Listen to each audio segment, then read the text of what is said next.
The knock came at 2:17 a.m. Not loud, just firm, measured, like someone testing how deep they could push before waking the beast. I was already up sitting in the living room recliner with my boots still on, cradling a lukewarm mug of coffee that had long lost its steam. When I opened the door, she was standing there, clipboard in hand, heels buried in the soft dirt like she expected pavement, and a smirk that made you want to punch something soft just to feel better. "I'm Victoria Green," she said, president of the Fairstone Heights Community Alliance. Not HOA. Alliance, like that was supposed to sound friendly, like she wasn't here to start a war. "You're trespassing," I said flatly. She ignored it. Just handed me a letter. No envelope, no stamp. Just a single page, printed in 12-point Times New Roman, with words like mandatory compliance and aesthetic violations and pending enforcement review. I scanned it quickly.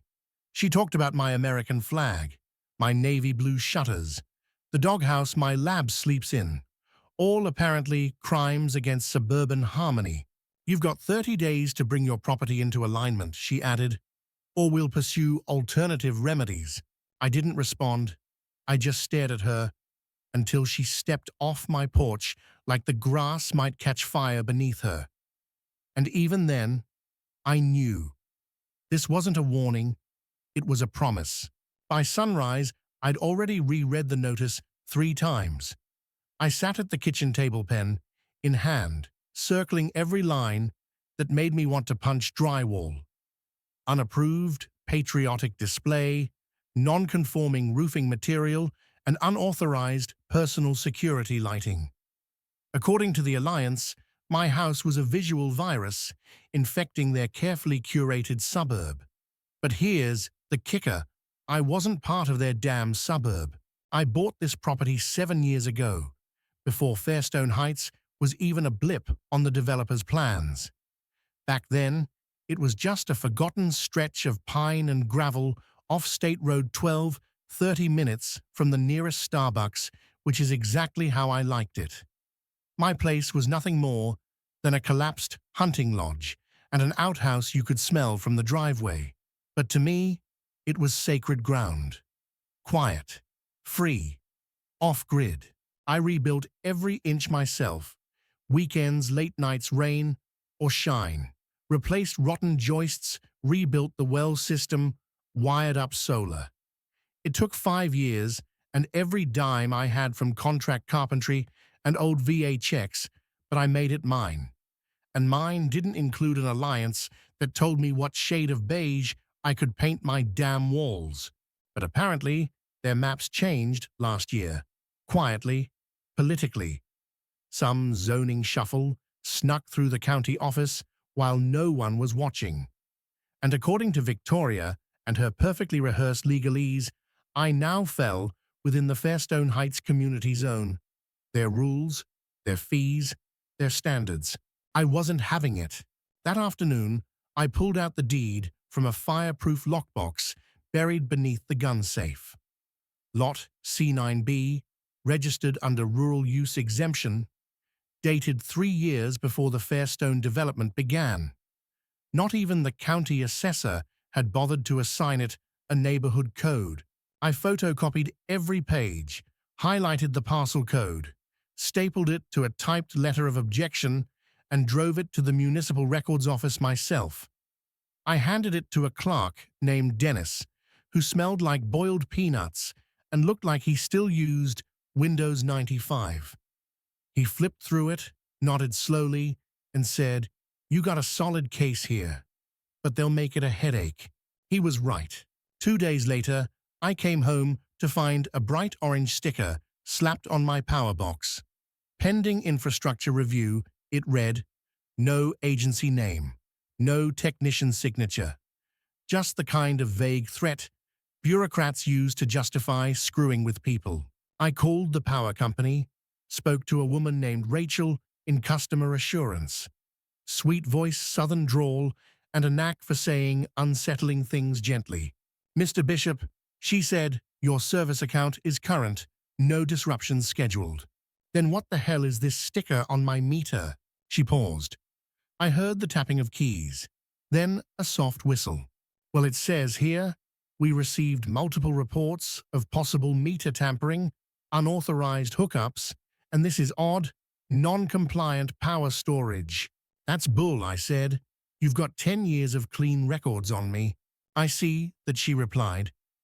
Your system's been grandfathered in for years. These reports came from a third-party community oversight board. That would be your alliance. They're not my anything, I growled. Rachel sighed. I'm flagging your account as protected. No techs, no inspections, unless authorized directly by you or law enforcement. If anyone tampers with your service, you call me, personally. That night, I installed 2 trail cams, one facing the meter, one watching the tree line. I wasn't being paranoid. I was being prepared. And sure enough, it didn't take long. Just past midnight 3 nights later, I heard it. Footsteps, not animal rustle, not wind, real weight, human pacing. The gravel beside the meter, crunching under measured boots. I stayed still, in my recliner heart, thudding in rhythm with my old mantel clock. Then a soft metallic tap echoed through the side window. I slipped into my boots, grabbed the flashlight. No shotgun this time yet. Outside, the motion sensor light flickered, then died. Sabotaged, maybe. I moved like I was back in Kandahar, low quiet reading shadows. The meter box was open. The bottom screws dangled like someone was halfway through stealing copper, and boot prints fresh size 12s led back toward the street. No tire tracks, just disturbed gravel. I replaced the screws, locked the box, and mounted a third camera the next day, this one hidden, wired directly into my cabin's network. If someone came back, I'd have their face. That evening, as I was tightening the wiring, a soft voice drifted over the fence. You okay over there? I turned to see her. Short auburn hair, dark hoodie, worn jeans, a steaming mug in one hand, a phone in the other. I saw someone messing with your meter last night, she said. Didn't recognize them. I raised an eyebrow. You catch a face. No, just shadows. But they weren't kids. Too quiet. Too careful. Her name was Hannah, a trauma nurse from St. Clair's. Moved in a few months ago after losing her husband to a motorcycle accident. She lived alone, worked nights, and had that calm, eagle-eyed presence you only get from watching people bleed and survive. We talked for a while about property lines, about the alliance, about the nasty note she got when her curtains didn't match the neighborhood palette. Apparently, burgundy is too emotional for a bedroom window. She laughed. I've got a similar problem, I said, nodding toward my American flag. Before she walked back inside, she turned and said, Hey, if you ever need someone to keep watch while you're away, I don't sleep much anyway. I smiled. Same goes for you. I didn't know it yet. But that moment that alliance forged over coffee sarcasm and shared defiance was the turning point. The war hadn't begun yet, but the lines were being drawn. And this time, I wasn't standing alone. Bat Jiao Viet Lai. Fan 3. Unexpected event. 2 nights later, I was halfway through, repairing a busted hinge on the barn door when the dogs started growling low guttural, no barking, just that primal rumble you can't mistake for anything else. It was just after 2 a.m. again, the same hour as the first visit. I put down the wrench, killed the porch light, and moved back inside slowly. I didn't slam the door or lock it. I didn't want to give away anything. I grabbed the shotgun from above the mantel, the same Mossberg I used to keep in the truck during cross-country jobs, and quietly loaded 2 shells, 1 blank 1 bird shot. This wasn't about killing. It was about sending a message. My breath was steady, but something in my gut twisted. These weren't kids joyriding through the woods. They moved too quiet, too deliberate, trained or just bold. Either way, I wasn't going to wait and find out. I slipped out the back, staying low behind the hedge line. The trail cam blinked someone had triggered it. Then I saw them. 3 figures, all in dark clothing. Faces covered with surgical masks and ball caps pulled low. One was kneeling by the power meter flashlight, aimed down and away from the house. Another was posted up scanning the yard with a walkie in hand. The third heavy-set guy, holding what looked like bolt cutters or a torque wrench, crouched low and working the meter housing like he knew what he was doing. They weren't teenagers. These were grown men, late 30s, maybe older, and coordinated. I stepped closer, 20 feet out, 15. Then I racked the shotgun. The sound, chuck-chuck, cut through the quiet like a blade through paper. Step away from the meter, I growled. They froze. The one squatting dropped his tool, letting it clang against the base of the wall. The one with the flashlight swung it toward me, and I reacted on instinct. One shot up and into the air. The flash and echo ripped through the night. Birds exploded out of trees like black fireworks. The men scrambled. One dove behind the woodpile, another tripped over the sprinkler system line and landed hard, groaning.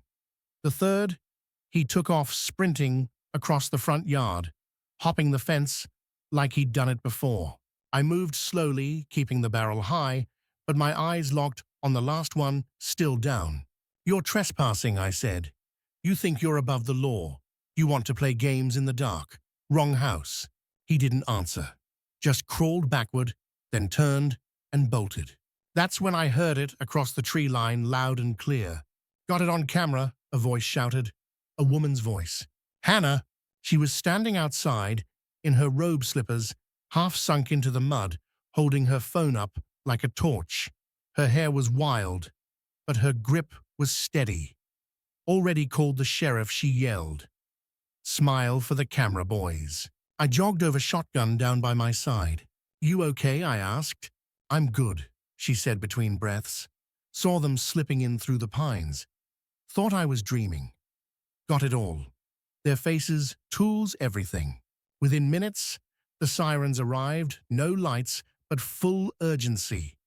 2 patrol cars, one young guy who looked like he still had acne scars, and an older officer with crow's feet, and the expression of someone who'd seen worse nights. "Evening," the older one said, nodding toward my shotgun, but keeping his hands visible. "We got a call. Trespassers. Attempted sabotage," I replied. "They were cutting into the meter. I scared them off with a warning shot." "You fire at them?" the younger one asked, stepping toward the broken wrench. "Shot in the air. Nobody got hurt. They ran." Hannah stepped forward, phone still recording. "I have the footage. Want to see their faces." That changed everything. The older cop took the phone, scrolled, froze the frame. "Well, I'll be damned," he muttered. "That one's no stranger. He does maintenance at the Fairstone community pool." Hannah and I exchanged a look. So they weren't just random goons. They were connected. Back inside, I gave them a full rundown. Showed them the sticker from earlier. Gave them Rachel's name at the utility company. Explained the previous visit from Victoria Green and her bogus letter. The cops weren't skeptical. The older one even said, "You know, there've been complaints about that alliance. Power grabbing without power granted." When they left, promising follow-ups, forensic checks, and to stay extra present, I felt not safer exactly, but seen. The next morning, there was a manila envelope on my front step. No postage, no courier label, just my name, handwritten in cursive like it was some holiday invitation. Inside, a formal court summons. Plaintiff, Fairstone Heights Community Alliance. Charges: reckless endangerment. Threat with a deadly weapon. Violation of community peace protocols. I laughed so hard, I nearly choked on my toast. They were trying to flip the narrative. I defended my home on private land, with proof of trespassing and video footage, and now I was the villain. That's when I called my lawyer, Marcus Crane, former JAG, retired Marine, a man whose idea of fun was dismantling petty lawsuits with the precision of a surgeon. He laughed when I explained the case. They want a war. Let's bring the artillery. Then I called Hannah. You got that footage backed up? I asked. Twice, she said. And guess what? One of them didn't wear a mask. Got a perfect shot of his face. I even found his name. Tyler Easton. Works for Fairstone HOA. I saw his headshot on their community website.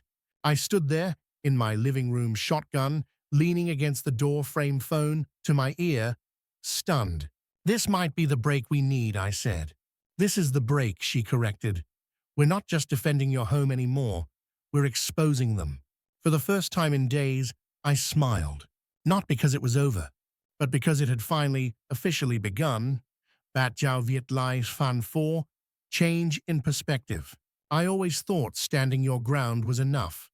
That if you had the truth, the land, and a little backbone, nothing could shake you. But as I sat on the porch, that damn summons in my hand, and the morning sun casting long shadows across my boots, I realized this wasn't about me anymore. It was a campaign, a war of attrition fought in silence and paperwork. Victoria Green didn't just want me in court. She wanted me painted as the villain stripped of credibility, shunned by neighbors. And it was working. At the gas station, a woman pulled her child closer when she saw me. At the feed store, a guy I'd traded lumber with for years asked, "You really pulled a gun on utility workers?" The worst was the flyer under my windshield. A crude drawing of my cabin, a shotgun in hand, and the words, "Weapons have no place in communities." The message wasn't subtle. Neither was the fear. I wasn't the threat, but they were trying damn hard to make me look like one. Victoria had gone public. She'd filmed a video from the steps of the Fairstone HOA office, smiling, makeup-perfect voice, trembling just enough to seem rehearsed, but sympathetic. "We must ensure the safety of all our residents," she said, "even difficult ones." She told a twisted tale of rogue gunfire, exaggerated aggression, and community volunteers just trying to verify an irregularity. I wanted to smash the screen. Instead, I called Marcus. "She's framing this like some David and Goliath story," I told him. "No," he said. "She's playing Goliath and calling herself David." He'd already submitted the counterclaims: trespassing, attempted sabotage, harassment, defamation. But in court, evidence was everything. And that's when Hannah stepped in again. "You need to see this," she said, waving me over that afternoon. We sat in her living room, dogs at our feet, her phone mirrored to the TV. She scrubbed through the footage, paused, zoomed. There he was, Tyler Easton, no mask, crouched at my meter tool in hand. She'd found his profile photo on the HOA's digital newsletter. Same guy, same smug face. "That's not a contractor. That's not even a licensed tech," she said. "He's a janitor at their community center. That's who they sent to disable your power." My hands curled into fists. "That's more than evidence," Marcus said when I sent it to him. "That's a nail in their coffin." Within 24 hours, he'd filed a revised motion, attached the video, copied the sheriff's office, the utility company's legal department, and bless his thoroughness, even the local news desk. The story shifted almost overnight. Where once I was the armed extremist, now I was a homeowner protecting his rights, a veteran defending his land against HOA overreach. A symbol. Reporters called. Neighbors started waving again. And then came the knock on my door. Curtis lived 3 streets over. Retired teacher, always wore suspenders and smelled faintly of pipe smoke. "Wanted to apologize," he said. "Saw the video, read the court filing. Hell, I feel like an idiot for ever believing her." He wasn't the only one. Within days, people I hadn't spoken to in years stopped by. Some brought casseroles, like I'd survived a hurricane. Others brought information printouts of emails Victoria had sent to board members, screenshots of private HOA messages where she referred to me as that backwoods nuisance. Hannah printed out one thread where Victoria wrote, "If the law won't stop him, we will. I'm done playing nice." That quote made it into a reporter's piece. Headline, HOA President Plots Off-the-Record Enforcement. The court date loomed, but the pressure was off. Everyone knew the truth now. The smear campaign backfired. And that's when the shift happened, not in the case, but in me. I looked around my cabin, the porch I built by hand, the meter box I now padlocked like a treasure chest, and realized I didn't just care because they came for me. I cared because if they could come for me, they could come for anyone. This wasn't about siding colors or fence heights. It was about power, and Victoria had abused hers long enough. "You think this ends in court?" Hannah asked one night as we sat on her porch. "No," I said. "Court's just where we start digging the grave." "You ever think this neighborhood could change?" she asked. "Only if we change who runs it." She nodded slowly. "Then maybe it's time we start talking to people." That night, we made a list. Not of enemies, but of allies. People tired of notices and threats. People who'd lived under that alliance boot for too long. The next day, Hannah posted a petition online. A formal motion to remove Victoria Green from her position as HOA president. We needed 30 signatures. We got 74 in 2 days. And at the top of the list, Emily. That's when I knew it was no longer just about self-defense. It was a movement. Bat Jiao Viet Lai Fan 5, new opportunity. It started with a cookout. Nothing fancy, just a few burgers on Hannah's old propane grill, some plastic chairs dragged into her backyard, and a cooler full of off-brand soda. But that little gathering lit the match. At first I thought it'd be just the two of us, and maybe a neighbor or two. Instead, nearly 24 folks showed up. People I'd never met, people I thought had written me off. They came with crockpots beer, awkward apologies, and stories of their own. "This place used to feel like home," said one older woman, adjusting the sleeves of her floral cardigan. "Now, I'm afraid to hang a damn bird feeder without getting a notice." A younger guy with a beard and a toddler on his hip chimed in. "They fined me for leaving my garage open for 15 minutes, said it invited theft. I was unloading groceries." And just like that, the floodgates opened. One by one, they shared the petty grievances that had piled up like junk mail letters about mailbox colors. Inspections at 6 a.m. Notices for non-compliant lawn decorations, which turned out to be a gnome holding a sunflower. They weren't here just for me. They were here because they were sick of living in fear of their own front yards.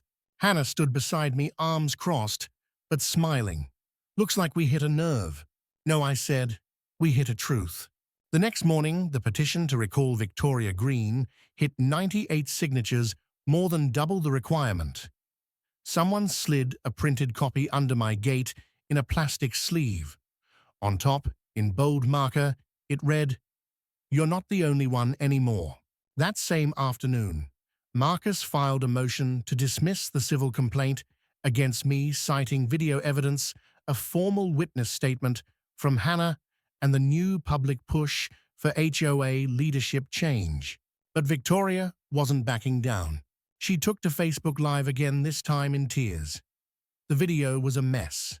Makeup smeared, voice cracking. She rambled about coordinated intimidation, misinformation, and a smear campaign led by fringe radicals. She claimed she'd been harassed, followed, even threatened with violence. Hannah watched it beside me, arms folded tight. She's not unraveling. She's rebranding, playing the victim. And it worked at first. A few people commented with sympathy. One even offered to start a GoFundMe for her emotional trauma. But the tide had turned. Someone dug up archived HOA emails Victoria had sent, complete with timestamps, where she openly admitted to wanting me removed from the neighborhood by any means necessary. Another email showed her instructing maintenance staff to monitor his activities discreetly. That went viral. Then came the real blow, an internal memo leaked by a former board member. It detailed a quiet vote taken months earlier without resident input to expand the HOA boundaries and proactively enforce conformity on non-member properties where feasible. Mine was listed by name. Feasible, I muttered. Guess that means bolt cutters and flashlights. Within hours, Victoria's legal team quietly withdrew. She was left to flounder alone in a sea of screenshots, court filings, and digital torches. But for me, the battle wasn't just about watching her fall. It was about what came next.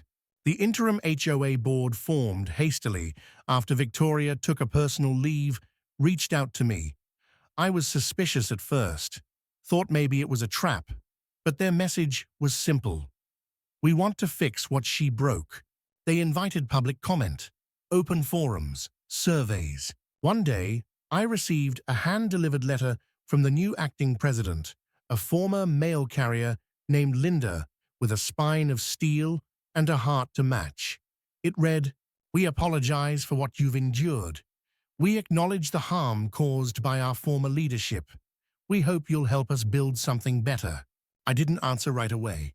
Instead, I sat on the porch that night with Hannah, a beer in my hand, her shoulder brushing mine. "Think they mean it?" she asked. "I think some of them do," I replied. "I think the rest are trying not to be next." She smiled. "Either way, it's a start."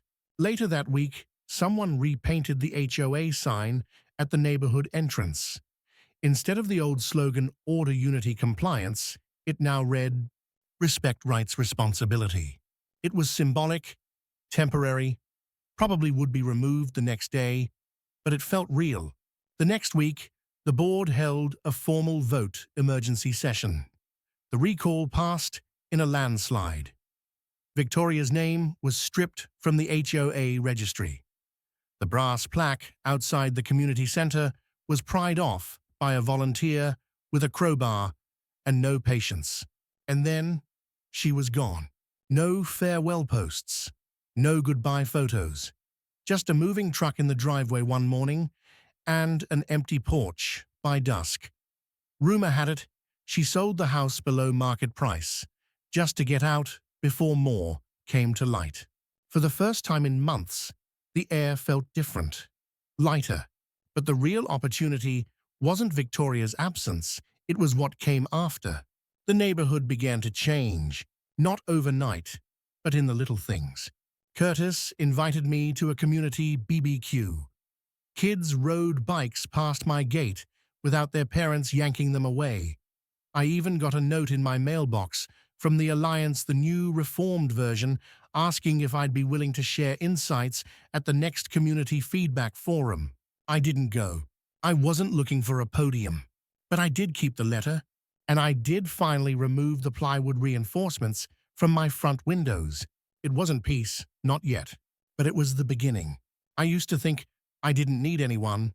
That peace came from distance miles between properties, silence between conversations, fences between lives.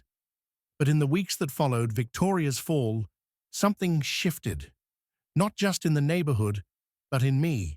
I found myself lingering longer when folks passed by, waving back instead of just nodding. One afternoon, a teenage boy I'd never met handed me a bag of homemade jerky and said, "Thanks for standing up for us." I didn't know what to say. I just nodded and offered him a Coke. Hannah was around more too.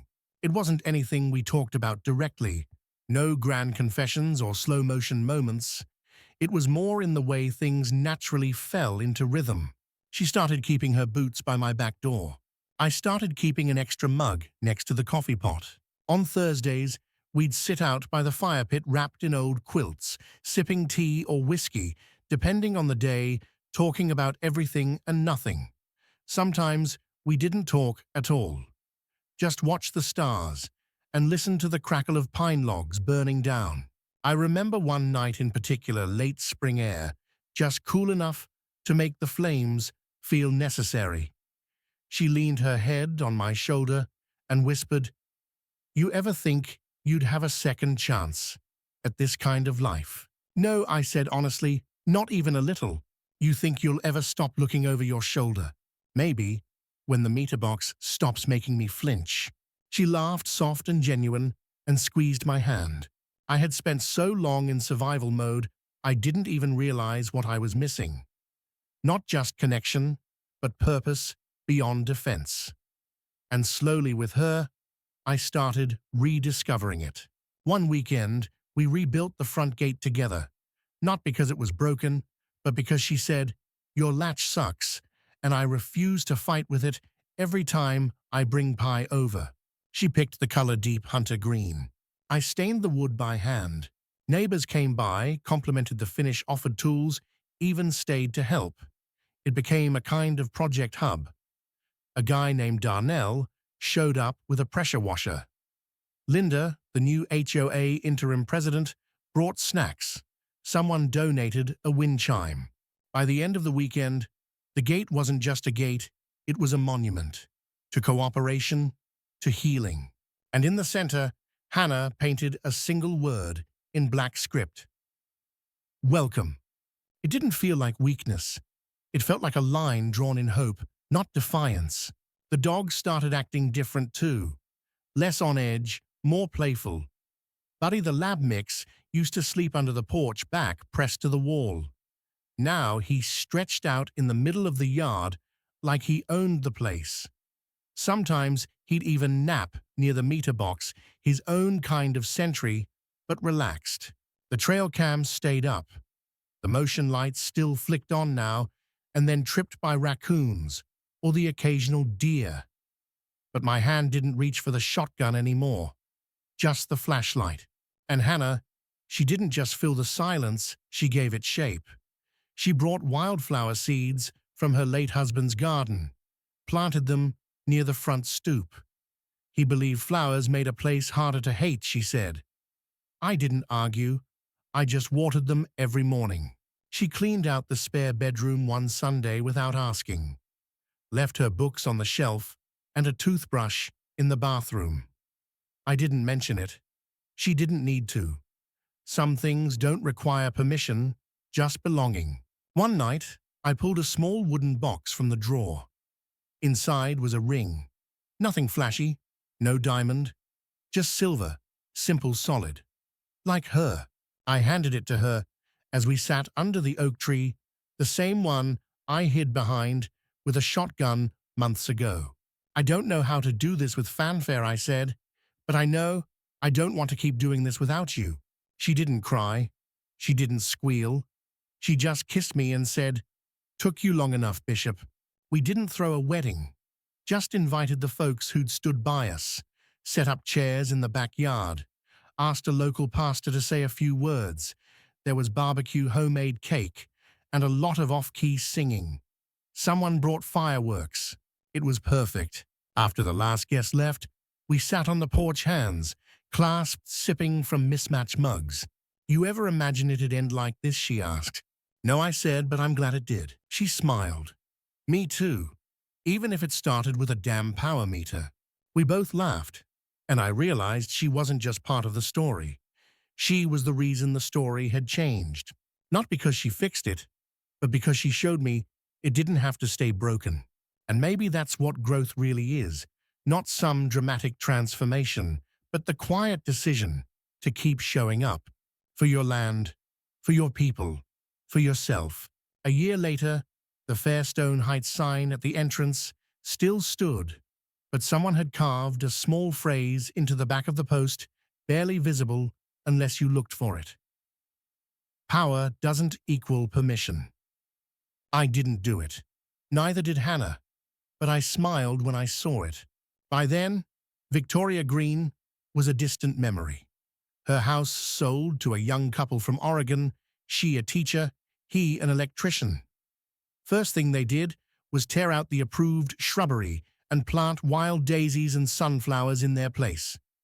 Their shutters were painted deep forest green, not HOA beige. I figured somewhere Victoria was gritting her teeth through a glass of Chardonnay. She never showed up at her final disciplinary hearing. The HOA board voted unanimously to bar her from ever holding a community position again. Last I heard, she moved to Arizona, started a blog about neighborhood harmony that hadn't posted in 6 months. Good riddance. But the real change wasn't about her absence.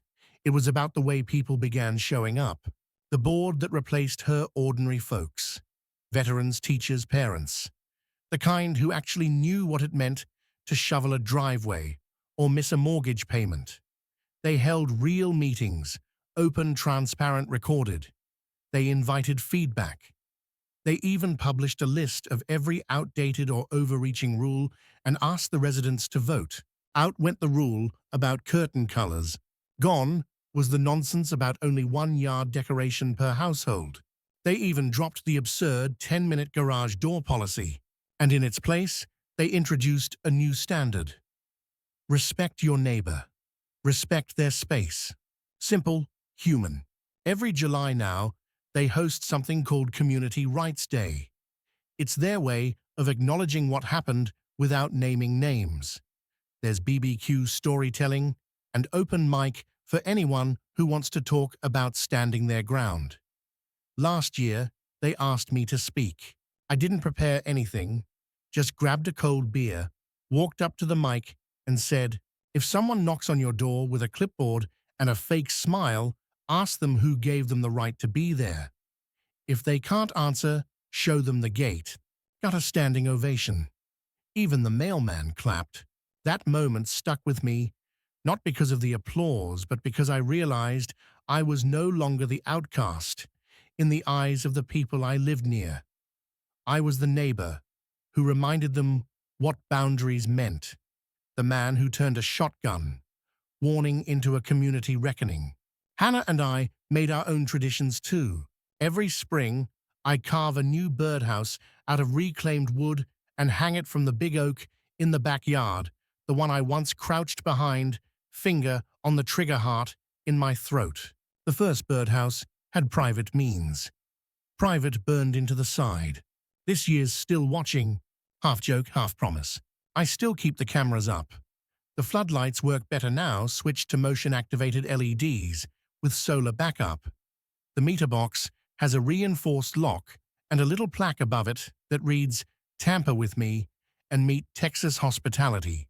No one's tested it. Buddy, our lab, still naps beside it most days. His idea of a patrol. Hannah started a garden on the east side. Tomatoes, sweet corn, lavender. She swears is medicinal. I just nod and build the trellises. She makes iced tea that tastes like boiled hay, but I drink it anyway. The mailbox is painted blue now. No complaints. Even got a thank you note once from a neighbor I didn't recognize, just saying, "You reminded us what a community really is." That meant more than they probably realized, because for the first time in a long time, I don't feel like I'm defending a fortress. I feel like I'm building a life. Not because I gave in, but because I didn't. The irony, the alliance. The same organization that once tried to crush me now uses my story in their training materials. Not officially, but folks say the new board shows the footage as a cautionary tale of what happens when leadership forgets the people they serve. Good. Let them remember. Let them always remember. Because while the porch may be quieter now, while the nights aren't filled with footsteps and flashlights anymore, I haven't forgotten. And I don't want to, not because I'm bitter, because I'm grateful for the woman who stood beside me when the lights went dark, for the neighbors who found their voice, for the land that stayed mine despite the war waged on paper and shadows. We sit on that porch most nights, me, Hannah, the dogs, watching the woods sway under the moonlight. We don't talk about the past much anymore. Don't need to.